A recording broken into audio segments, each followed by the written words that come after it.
This video will guide you on how to call a pop-up page using a Genie. First, we need to create a Genie. To design a Genie, open the graphics builder and select the New button. A new dialog box appears, and at this point, we select the Genie button.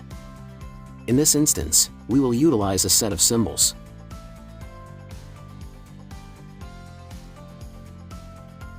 From the valves library, we select a symbol to indicate the off condition.